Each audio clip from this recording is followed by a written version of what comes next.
Hati-hati apa, Bi? Hati-hati apa tuh? Hati-hati untuk pencopet. Pencopet? Ya, ada banyak orang asing sehingga banyak pencopet. Seperti Bali, seperti Jakarta. Oh, sama juga dong ya, kayak di Jakarta. Hati-hati. Hati-hati pencopet. Aku udah dicopet hatinya. Apa lagi sih?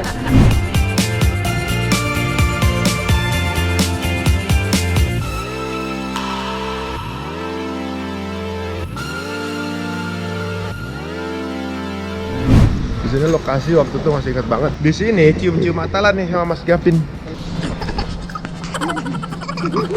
Di sini beli karpet sini.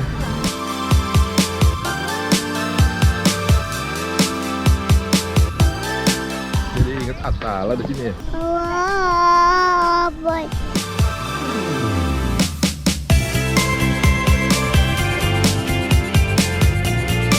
Oke, sekarang kita udah sampai di ya, ada apa? Yesil Jami dan juga Yesil Turbesi. Kalau Jami itu masjid, kalau Turbesi itu makam. Tanya ada makam siapakah di dalam sana? Wow. Iya. Itu dia. Ini berkaitan sama perkembangan Muslim di Indonesia. Ya bahasa modernnya nih Green Mosque. Oh Green iya. Tomb ya. Ya, karena di dalam itu masjidnya itu keramiknya juga Masya Allah. Masya Allah, benar-benar. Warnanya warna-warna turquoise. Ya, dari Turki ya. Benar. Orang Ternyata- bilangnya Tosca. Tosca tuh. Nah ternyata ada sejarahnya juga tuh keramiknya dari mana. Makanya kita akan cari tahu. Tapi pada mau sholat dulu. Yuk kita masuk. Ya.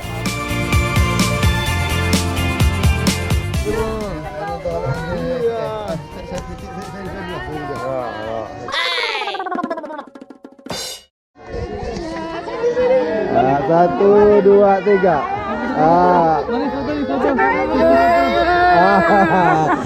Waduh, ternyata di Mas Seto ini dia jalan duluan, sengaja banget kayaknya. Ya, beberapa bilang ada di Mas Seto, ada dia. Ya. Udah di mana? Udah jalan. Aduh. Oke gitu ya, Pak Dimas ya. Ini dia nih Green Mosque.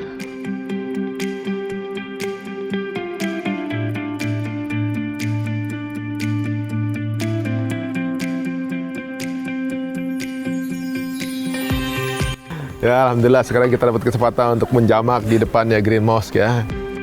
Ini sok-sokan pakai kaos ya, karena mau ambil wudhu. Sekarang nih mau wudhu pada enggan. Banyak yang kata sini kata pada tayamum. Tuh lihat tuh.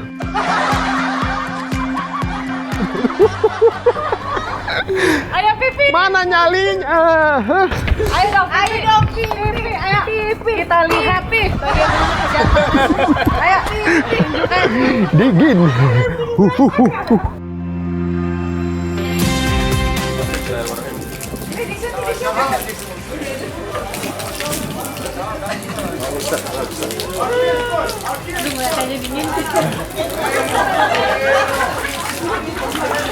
Kasa. Biasa. Ih, wudhunya cepet-cepet sih, nggak boleh tahu.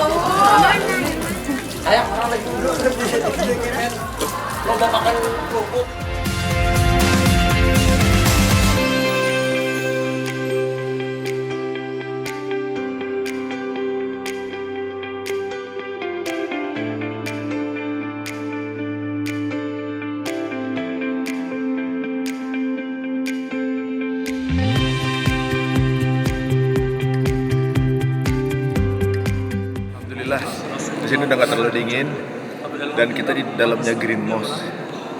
Ini masjidnya bentuknya T dan di sini adalah tempat pemerintahan dulu untuk membuat strategi. Salah satunya yaitu strategi Sultan Mehmed pertama untuk mengirim Wali Songo.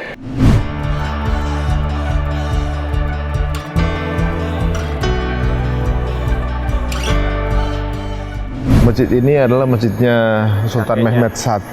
Sultan Mehmed I. Benar. Dan perannya buat Indonesia itu luar biasa. Karena mudah-mudahan saya tidak salah, Sultan Mehmed I ini yang mengutus Wali Songo untuk ke Indonesia. Masya Allah. Jadi menyebar. Benar, gitu ya. Dan yang bikin membedakan masjid ini tidak sekedar masjid yang dipakai untuk tempat beribadah, tapi masjid ini dipakai juga menjadi pusat pemerintahannya di zaman Sultan Mehmed I. Ternyata masjid ini masjid, kalau orang tuh biasanya pakai istana ya, kalau di Eropa tuh istana buat pemerintahan. Kalau di zaman dulu Turki ini adalah pusat pemerintahan. Kenapa dibikin T? Karena mirroring, kanan kiri sama semua gitu. Semuanya sama kan, dibelah ya. Tuh sama, semua ruangannya ada 2 nih, kita lihat. Ini ruang itikafnya Sultan di sini, pas Ramadan. Terus ini ruang pengadilannya kanan kiri. Hakim-hakim itu. Dan sini buat meeting room kanan kiri ini. Dan di situ buat administrasi masjid kanan kiri juga sama. Nah, kalau yang di tengah ini nih yang ajaib nih. Ini yang ajaib. Bukan sih? Bukan, ini bukan tempat wudhu. Ini apa? Ini biar bikin audio itu nggak mereka saling tahu apa yang diputuskan di sini dan diputuskan di sini. Jadi dia hanya dibatasi dengan audio ini karena ini audio. Gitu ya? Bener. Ini akustiknya bagus banget di sini. Soalnya apa? Ini nggak pakai mikrofon. Kalau imam atau azan di tempat sana itu atasnya ada amplifiernya, melihat ya.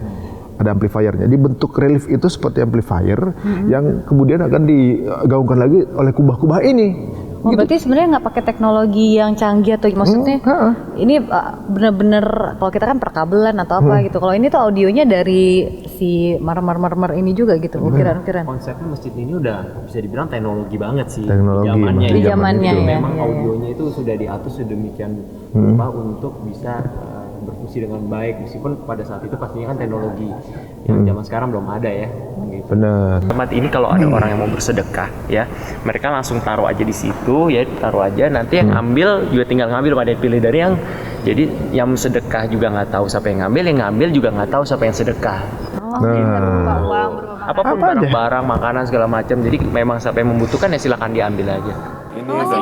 Jadi ketulusan untuk bersedekah di sini. Jadi intinya sedekah itu bukan cuma untuk masjidnya berarti ya. Memang ini buat orang-orang yang kira-kira ngerasa aduh saya kayaknya butuh sesuatu, ambil gitu. Benar. Ya, bisa. Saya kebanyakan rezeki taruh situ. Saya butuh sesuatu tinggal ambil. Jadi yang ngasih nggak ketahuan, yang ngambil juga nggak ketahuan. A'udzu billahi minasy syaithanir rajim. Allah. Bismillahirrahmanirrahim. Allah. Ar-Rahman. Allamal Qur'an. Ya, kalau surat Ar-Rahman itu kan menunjukkan keindahan ya kan. Jadi kita sekalian baca itu keindahan. Tapi memang ternyata dari masjid ini filosofisnya katanya adalah bahwa sumber keindahan dari Islam itu adalah kebenaran gitu. Jadi kalau mungkin di tempat yang di luar Islam itu keindahan itu ya keindahan gitu. Kadang-kadang semua art itu di luar dari sesuatu yang berdasarkan kebenaran. Misalnya kayak kadang-kadang orang pose foto-foto yang semi gimana atau film-filmnya agak gimana, itu art gitu. Kalau Islam enggak, Islam semuanya berawal dari Quran dan segala keindahannya, makanya kaligrafi gitu kan, bersalawat, semuanya tuh center dari art itu ada di Quran. Jadi sekarang kita udah lihat semua di sini, kita sekarang mau ke Yesi Turbesi. Tempat apakah itu? Nah, makamnya siapakah di situ? Itu dia. Yuk.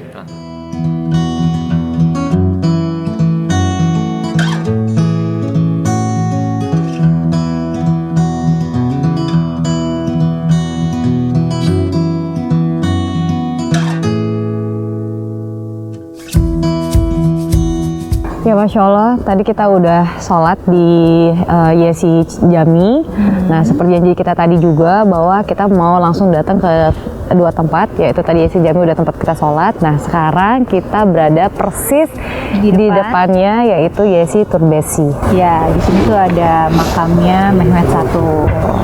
Mehmed I ini kalau kita pikir dia adalah orang yang perannya penting dalam perjuangan Islam ya, terutama untuk di Turki dan juga Kesultanan Utsmani sampai juga ke Indonesia.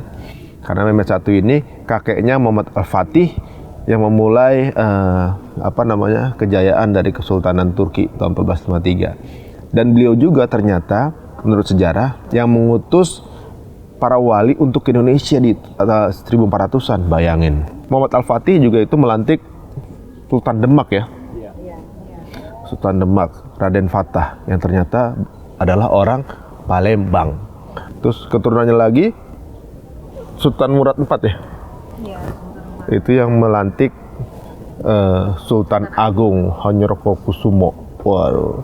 Dan konon memang jasa Sultan Mehmed I ini juga sangat besar karena dia juga yang mempersatukan di saat Utsmani itu terpecah belah. Masya Allah. Jadi memang dia mempersatukan, akhirnya keturunannya dia ini yang banyak memberikan andil ya dalam kejayaan Islam ya, khususnya di Indonesia juga.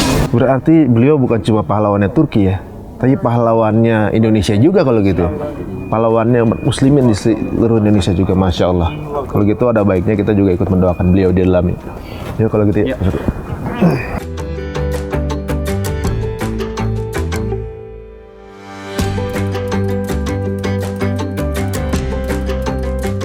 Makamnya Sultan Mehmed I, kakeknya Muhammad Al-Fatih, Sultan Mehmed II.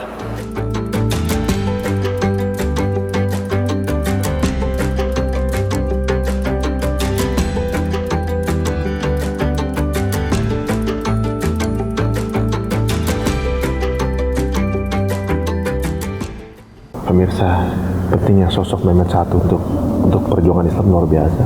Cucunya yang menaklukkan Konstantinopel. Beliau juga yang ngutus Wali Songo ke Indonesia.